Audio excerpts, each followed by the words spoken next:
Right. ఇక హ్యుమానిటీలో భారతీయులే ముందుంటారు. చాలా దేశాలతో పోలిస్తే భారత్కే హ్యుమానిటీ ఎక్కువ. ఎందుకు చెప్తున్నానంటే రీసెంట్గా ఆపరేషన్ సింధూర్ సమయంలో ఒక ప్రమాదవశాత్తు అత్యవసర పరిస్థితుల్లో ఉన్న ఒక భారతీయ విమానం ల్యాండ్ అవ్వడానికి పాకిస్తాన్ ఎయిర్ ట్రాఫిక్ కంట్రోల్ ఒప్పుకోలేదు. అది వాళ్ళ సంగతి. ఇక భారత్ విషయానికి వస్తే రీసెంట్గా భారత్ పాకిస్తాన్ సరిహద్దుల్లో వరదలు వచ్చినప్పుడు భారత్ ఇచ్చిన సమాచారంతో 150,000 మంది పాకిస్తానీయులు సురక్షిత ప్రాంతాలకు వెళ్ళారు. వాళ్ళందరూ కూడా జై భారత్ అంటూ ఉన్నారు. సో శత్రు దేశం మీద కూడా భారత్ చూపించే ఈ హ్యుమానిటీ మీద మీ కామెంట్? అండి, భారతదేశం ఏంటంటే విశ్వ మానవాళి శ్రేయస్సు, వసుదైక కుటుంబకం అని నమ్మిన దేశం అనమాట.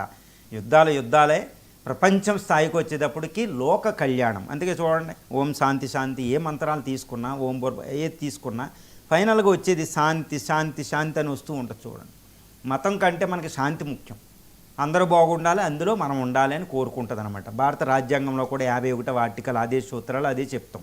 ఈరోజు పాకిస్తాన్ మొన్న యుద్ధం చేసాం, మళ్ళీ యుద్ధం అంటుంది పాకిస్తాన్. అర్థమైందంటే దానికి సింధు నది వాటర్ ఆపేసాం. కానీ రీసెంట్గా క్లౌడ్ బర్స్ట్ ఇవి సంభవించి పాకిస్తాన్ భారతదేశంలో సింధు నది దాని ఉపనదులైన కింద నుంచి చూస్తే మనకి సట్లెజ్, రావి, సీనాబ్, జీలం, అదేవిధంగా సింధు నది, ఈ నదులు పంచనది అంటారు.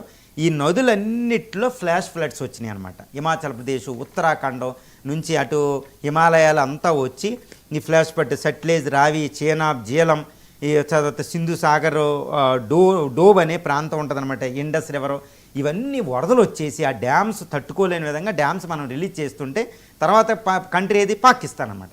ముఖ్యంగా పంజాబ్ ప్రావిన్స్, ఖైబర్ పఖ్తూన్ ప్రావిన్స్లో ఈ ప్రాంతంలో ఫ్లాష్ ఫ్లడ్ రాబోతుంది. ఇది మనకు ముందు తెలుసు అనమాట. మన భారత వాతావరణ శాఖ మనకి హోమ్ మినిస్ట్రీకి చెప్తే భారతదేశం ముందే పాకిస్తాన్కి ఇన్ఫార్మ్ చేసింది. మీరు కొన్ని గంటల్లో కొన్ని రోజుల్లో మీ పంజాబ్ ప్రావిన్స్, ముఖ్యంగా ఈ సట్లెజ్, రావి, చీనాబ్ రివర్ వరకే, చీనాబ్ రివర్ పంజాబ్ దాకా వెళ్తుంది, అది పాకిస్తాన్లో పంజాబ్. అదేవిధంగా సింధు ప్రావిన్స్, ఖైబర్ పఖ్తూన్తా, ఇందులో ఫ్లాష్ ఫ్లడ్స్ రాబోతున్నాయి, మీకు జాగ్రత్త అని సమాచారం ఇచ్చాం. అది శత్రు దేశం అండి.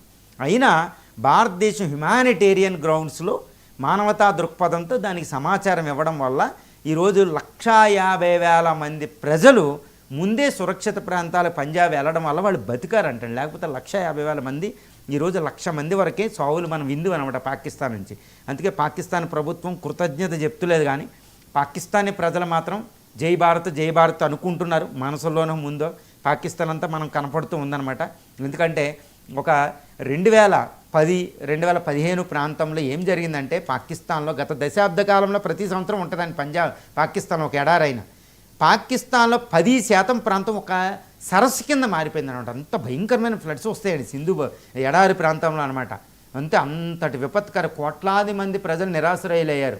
ఇప్పుడు పాకిస్తాన్లో ఫ్లాష్ ఫ్లడ్స్ వచ్చినాయి, భారతదేశం ఆదుకుంటుంది. కానీ మనం మానవతా దృక్పథం చూపిస్తున్నాం, కానీ పైనున్న చైనా మనకి ఇన్ఫర్మేషన్ ఇవ్వదండి. అందుకనే సిక్కింలో ఫ్లాష్ ఫ్లడ్స్ వచ్చినాయి. తర్వాత సట్లెజ్ రివర్ చైనాలో మానస్ సరోవర్ నుంచి వస్తుంది. ఆ ప్రావిన్స్లో మనకి పంజాబ్, చైనా ముందు మనకి చెప్పదు. అందుకని ఈరోజు మనకి హిమాచల్ ప్రదేశ్లో కొన్ని రివర్లు ఉంటాయి. పరేచు అనే ఒక రివర్ ఉంటుందండి, చాలా డేంజరస్ రివర్. అది టిబెట్ నుంచి వస్తుంది, చైనా మనకి చెప్పదు, అంత ఫ్లాష్ ఫ్లడ్స్ వస్తాయి. సట్లెజ్ రివర్ చైనా నుంచి వస్తుంది, మనకి చెప్పదు, అందుకే ఫ్లాష్ ఫ్లడ్స్. కానీ మనం మాత్రం పాకిస్తాన్ ముందు ఇన్ఫర్మేషన్ ఇస్తాం. ఒక అద్భుతం అండి ఇది. ప్రపంచంలో ప్రతి దేశం ఎలాంటివి నేర్చుకోవాలి. మానవతా దృక్పథం తర్వాతే ఏదైనా. కనీసం మనం చూడండి, కొన్ని యుద్ధాలు జరుగుతూ ఉంటుందన్నమాట. అనవసరంగా యుద్ధంలో ఒక జీవిని కూడా చంపరు, ఎంత వీరుడైనా. అది మానవతా దృక్పథం లేని వీరుడికి యుద్ధంలో ఎంత వీరుడైనా వేస్ట్ అని కూడా చెప్తూ ఉంటారన్నమాట. ఒక అద్భుతం అది భారతీయ తత్వం అండి. ఇది భారతదేశ తత్వం. భారతదేశంలో యుద్ధంలో కూడా మానవతా దృక్పథం చూపించిన ఎన్నో గణాలు ఉన్నాయి. అదే నేను అప్పుడప్పుడు చెప్తూ ఉంటా. రామాయణంలో ఇంద్రజిత్తు చనిపోతే అసలు ఆ రావణుడి కంటే డేంజర్ ఇంద్రజిత్తు అనమాట. వీడు చనిపోతే వీడి శవాన్ని ముక్కలు చేసేస్తాం రామా, నువ్వు పర్మిషన్ ఇవ్వని అందరూ అడుగుతారు సైన్యం అక్కడ. కానీ రాముడు ఒక మాట అంటాడనమాట, ఏది శత్రుత్వం అనేది సావుతో అయిపోతుంది, ఆడు సావు ఇప్పుడు శవం అనేది పవిత్రమైంది, దాన్ని మనం హింసించకూడదు.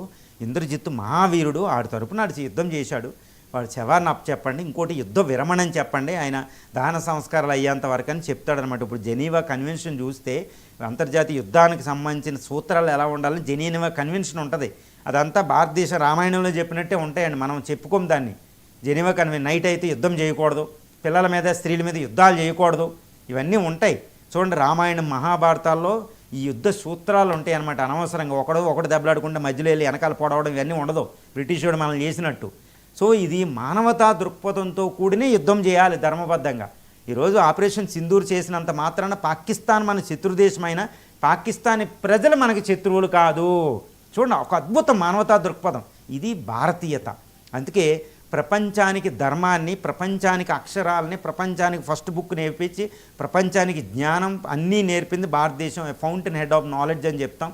మానవతా దృక్పథాన్ని వల్లించడంలో భారతదేశాన్ని శక్తి మించిన శక్తిదే. అందుకని పాకిస్తానీ ప్రజలు భారతదేశాన్ని ఒక మిత్రురాలుగా చూస్తారు, కానీ పాకిస్తాన్ ఆర్మీ ప్రభుత్వం అయితే చూడదు. అది మనకు అనవసరం. కాబట్టి పాకిస్తానీ ప్రజలు ఏమనుకుంటున్నారంటే వాళ్ళని మనం రక్షించాం అంతే. రైట్. ఇక భారత్పై టారిఫ్ల రూపంలో ట్రంప్ కక్తో